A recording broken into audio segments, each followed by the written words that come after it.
This is John Lannon. He is a no-lube-required cock monster for the establishment. He earns off the back of the taxpayer through the NGO system. He's also been heavily involved with Limerick Against Fascism through the years. The likes of Newstalk often give him a platform. Migrant Charity, aka John Lannon, voices fears over Garda passport checks at plane steps. Yeah, that's right. John's a radical Ireland for all, let anybody into the country type of lad. Newstalk, Lannon, CEO of migrants' rights organisation Doris. Asylum seekers have done nothing to make people's lives more difficult here in Ireland. This last headline was in the last couple of days. Well, let's see if that's true. Man in court accused of random face slashing attack on woman in Dublin. Correct me if I'm wrong here, but hasn't that asylum seeker made that woman's life more difficult?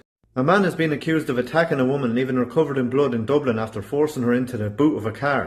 Again now, I could be wrong, but do you think that victim's life is more difficult because of this asylum seeker? Man, 29, accused of extremely violent attack on 2 women granted bail. Is that not 2 women's lives being made more difficult? An asylum seeker accused of raping a teenage girl in Athlone earlier this year has been refused bail. Now yet again, I might be completely wrong, but has that victim's life been made more difficult by an asylum seeker? Gardaí investigating alleged rape of 10-year-old Irish girl by asylum seeker. That child's life is ruined. It's been destroyed. Made more difficult by an asylum seeker, has it not?